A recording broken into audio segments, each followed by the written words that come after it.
Ici Radio Taïwan International. C'est François-Xavier Boulet pour vous présenter l'émission Taïwan en ébullition.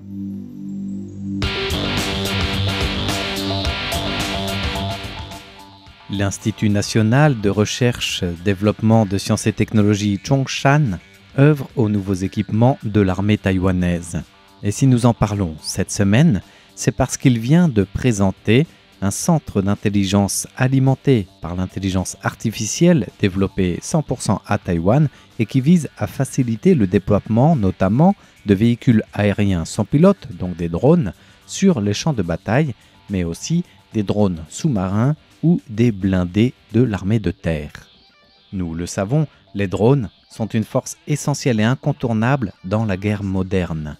Et c'est dans ce cadre que l'Institut des sciences et technologies Zhongshan vient de dévoiler son tout nouveau système de simulateur de vol de drones. Dans le cadre de son centre de renseignement d'intelligence artificielle pour les drones, équipé de pas moins de 8 systèmes de simulation. Et parmi eux, le centre de renseignement d'intelligence artificielle pour les drones attire une attention particulière du public. En intégrant les technologies d'intelligence artificielle, ce tout nouveau système dispose de vidéos en temps réel qui proviennent de divers types de drones ainsi que d'un tableau de bord de simulation.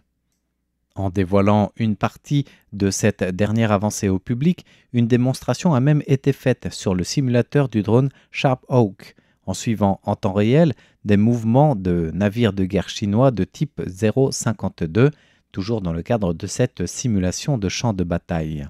Et grâce à ce simulateur, donc, il suffit de porter un casque de réalité virtuelle pour simuler le pilotage d'un drone.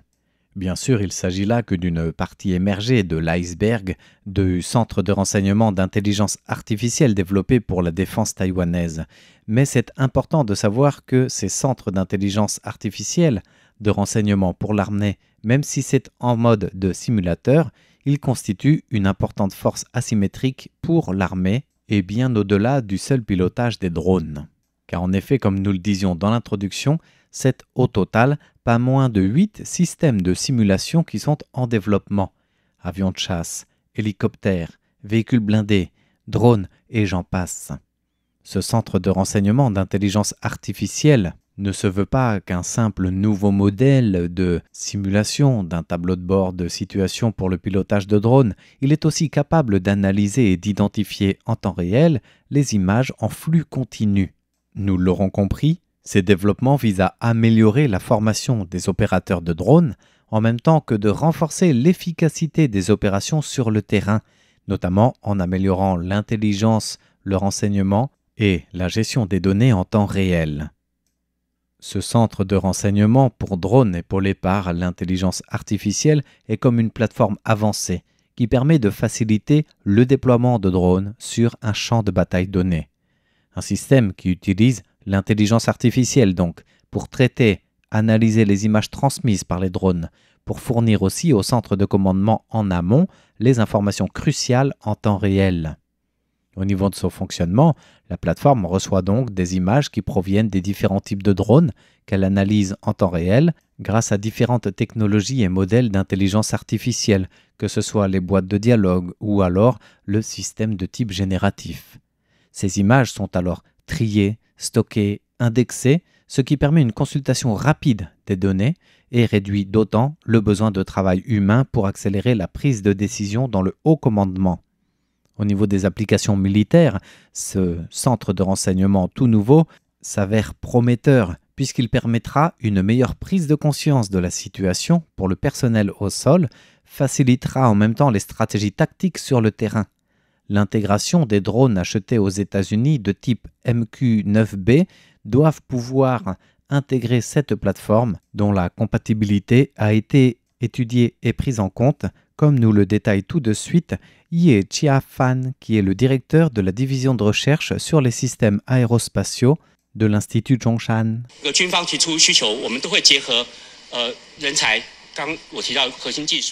Les besoins exprimés par l'armée seront toujours combinés avec nos ressources humaines. Nous mobiliserons à la fois les technologies clés et nos capacités industrielles pour aider les forces armées à mener à bien les travaux d'intégration des systèmes. Ces travaux d'intégration des systèmes seront réalisés dans différents endroits pour les avions de chasse, les hélicoptères et les véhicules blindés des 3 armées. Cela permettra qu'ils soient tous connectés au réseau en temps réel.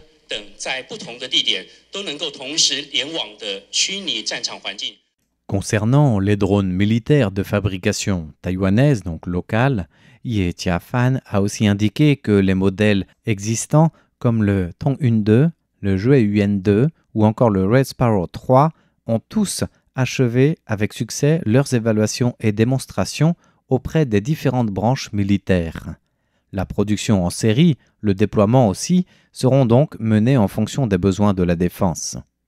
Par ailleurs, la question d'un drone kamikaze portable, le fameux Switchblade taïwanais, est actuellement aussi en phase finale de test. Et la première version de ce modèle kamikaze doit ainsi prochainement intégrer ce système de simulateur de cette plateforme de renseignement d'intelligence artificielle. Le développement du modèle numéro 1 du drone kamikaze est déjà en cours, avec des commandes passées par la marine. Nous procédons actuellement aux derniers tests et validations. Ces dernières années, les 3 armées de Taïwan ont renforcé leurs entraînements au combat dans différents cas de figure et notamment inspirés de la guerre asymétrique liée au conflit russo-ukrainien. L'Institut national de sciences et technologies Zhongshan a développé aussi en conséquence et en fonction des demandes des 3 armées ce système de simulation de combat également en milieu urbain qui permet aux soldats de porter des dispositifs de réalité virtuelle pour s'immerger dans un champ de bataille virtuel. Il s'agit là d'un des volets phares aussi de ce grand centre de renseignement avec 8 systèmes de simulation différents de divers niveaux. Là encore, la prouesse est rendue possible en intégrant les technologies d'intelligence artificielle pour permettre aux soldats ou aux petites unités une expérience de combat en réalité virtuelle ainsi que d'améliorer la qualité de leur entraînement et de leur préparation.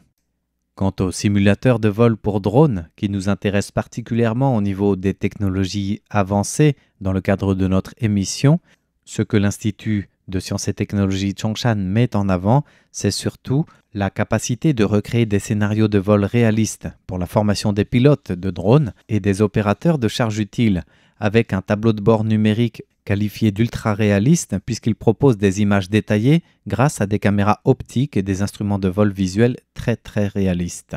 Le tout en proposant des simulations dans des conditions variables, donc différentes météorologies, différents scénarios de mission pour la formation des opérateurs dans tous les cas de figure ou presque. Quant à la modularité, le simulateur est pensé pour être configuré en simulant différents types de drones et de missions. Il peut aussi être lié au centre d'intelligence artificielle de renseignement taïwanais pour des séquences de transmission de données de renseignement par exemple. En voici quelques détails par le directeur de division de recherche sur les systèmes aérospatiaux de l'Institut Zhongshan, Ye Jiafan. Les systèmes de drones aériens mobiles seront globalement intégrés à nos systèmes d'armement fabriqués localement à Taïwan lors de leur déploiement et équipement. Des programmes d'entraînement correspondants ont également été planifiés. Toutefois, pour ce qui est des détails spécifiques, il sera nécessaire de consulter encore davantage et d'échanger nos approches et idées possibles avec les branches militaires concernées. Cet aspect de modularité s'avère réellement le point fort de ces technologies mises au point par l'Institut Zhongshan de sciences et technologies pour l'armée, avec des systèmes de simulation différents sur différents plans, y compris des simulateurs de vol, d'intelligence artificielle, conçus pour être adaptables à tous les drones possibles et imaginables, et peut-être même ceux que Taïwan n'a pas encore, pour une flexibilité la plus large possible. L'idée est aussi d'aller de l'avant dans cette perspective des besoins de la défense grâce à cette avancée technologique majeure pour Taïwan dans la gestion de l'intelligence des drones et la formation des opérateurs. Avec ces types de simulateurs de vol avancés, du centre de renseignement basé sur l'intelligence artificielle et des systèmes modulaires adaptables, toutes ces innovations renforcent les capacités de défense de Taïwan, tout en soutenant le développement de technologies locales et des chaînes d'approvisionnement nationales. Des progrès jugés essentiels et nécessaires pour faire face aux défis croissants dans le domaine des drones et de la surveillance et qui ouvrent la voie à des capacités d'intégration accrues entre les systèmes de Taïwan et l'aide d'éventuels partenaires internationaux. Bien voilà pour l'émission de ce jour avec les avancées technologiques et l'intelligence artificielle au service du renseignement taïwanais, signé de l'Institut Zhongshan du développement des sciences et technologies au service des 3 armées taïwanaises. Merci de votre écoute. C'était François-Xavier Boulet pour Radio Taïwan International.